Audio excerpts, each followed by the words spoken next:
तो अब बात करते हैं हम लोग साम्राज्य का प्रशासन। तो मौर्य साम्राज्य के यदि प्रशासन की बात करते हैं तो कहा जाता है कि मौर्य साम्राज्य या मौर्य प्रशासन को चलाने के लिए 5 प्रमुख केंद्र की स्थापना की गई।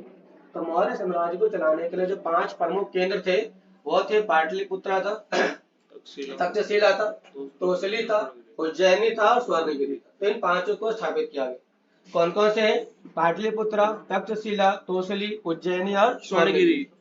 कहता है इस समय सबसे प्रबल, सबसे मजबूत प्रशासनिक नियंत्रण साम्राज्य के राजधानी और उसके आसपास के केंद्रों पर देखने को मिल जाता है, क्योंकि यहाँ पर राजा का शासन डायरेक्टली हुआ करता था। लेकिन ये जो पांचों हैं यहाँ पर उनके पुत्रों की राजधानी के माध्यम से उन्हें शासित किया गया था। कहता है इस समय प्रशासनिक केंद्रों को लंबी दूरी के व्यापारिक मार्ग पर स्थापित किया। ये क्वेश्चन आया हुआ आप लोग का।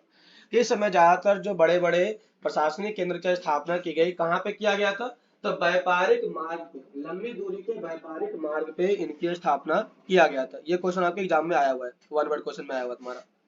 भाई आपका ये पाटलिपुत्र तक्षशिला इनके पुत्र ने करी गई, किसके पुत्र ने करी थी? अरे जो अशोक के पुत्र थे उन लोगों ने इन सभी राजधानियों पे शासन किया था, जैसे तक्षशिला और उज्जैन। जबकि स्वर्णगिरी को कर्नाटक के सोने के खान के मार्ग पर बनाया गया। तो लंबी दूरी के मार्ग पर जो राजधानी बनाई गई थी वो तक्षशिला था और उज्जैनी था। अगला कहता है स्वर्णगिरी। स्वर्णगिरी कहाँ पर है? तो कर्नाटक में। और कर्नाटक किसके लिए फेमस है? सोने की खान के लिए फेमस है। आपने नाम सुना है केजीएफ? तो कर्नाटक गोल्ड माइन फील्ड वही तो है। केजीएफ का पूरा नाम ये होता है कि कर्नाटक गोल्ड माइन फील्ड है वो।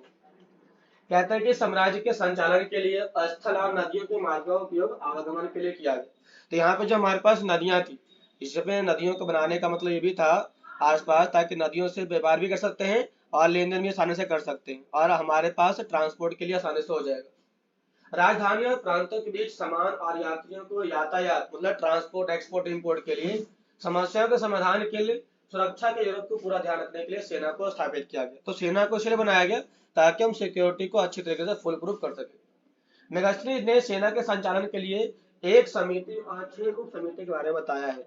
तो यहाँ पर मौर्य साम्राज्य के अशोक के टाइम की सेनाओं को किसने विभाजित किया है? तो मेगास्ट्रीज ने बताया है। मेगास्ट्रीज ने अशोक के सेना को कितने भाग में बांटा है? 6। एक समिति और 6 उप समिति में। एक समिति और 6 उप समिति में बांटने का काम चालू क्या किया। होता है? मतलब एक समिति 6 बताऊंगा इधर देखो मिल जाएगा आपको। एक समिति मतलब होता है कि एक आदमी के अंदर ये सारे 6 पॉइंट काम करेंगे। तो जो 6 उप समितियां थी उनके मुख्य काम इस प्रकार से थे। पहला कहता है यातायात और खान पान संचालन, नौ सेना का संचालन, पैदल सैनिक का संचालन, कहता है अश्वरोही सेना का संचालन, रथरोही सेना संचालन और हाथियों का संचालन। उप समिति की और अन्य काम भी दिए गए। जो उप समितियां थी उसे कई सारे और काम दिए गए, जैसे बैलगाड़ी का व्यवस्था, सैनिकों के लिए भोजन की व्यवस्था, जानवरों के लिए चारे की व्यवस्था और सैनिकों के देखभाल के लिए सेवक और शिल्पकार की नियुक्ति। ये सारे काम किए गए। ये क्वेश्चन आपका एग्जाम में आया हुआ है। ये क्वेश्चन एग्जाम में 2 बार आ चुके हैं आप लोग के। पढ़ के जाना, छोड़ के जाना यहाँ से। पहला कहता है कि अशोक ने अपने राज्य को अखंड बनाने के लिए धर्म का प्रचार किया। ये बात इंपॉर्टेंट है कि अशोक ने धर्म का प्रचार या धर्म का प्रचार क्यों किया था? धर्म का प्रचार क्यों किया था? तो धर्म का प्रचार अपने राज्य को अखंड बनाने के लिए किया था। धर्म का सिद्धांत बहुत ही साधारण और सार्वभौमिक था। साधारण मतलब सिंपल था, सार्वभौमिक मतलब उसे सभी जगह पर अपनाया गया था। इसमें कहता है कि अशोक के अनुसार धर्म के माध्यम से ही व्यक्ति इहलोक मतलब इस लोक से परलोक मतलब इस संसार से दूर जा सकता है, जीवन को बेहतर कर सकता है। अशोक धर्म के प्रचार के लिए महामात्र, ये क्वेश्चन आया हुआ आप लोग का कि अशोक ने धर्म के प्रचार के लिए किस अधिकारी की नियुक्ति की थी? तो अशोक ने धर्म के प्रचार के लिए महामात्र नामक अधिकारी की नियुक्ति का काम चालू किया था।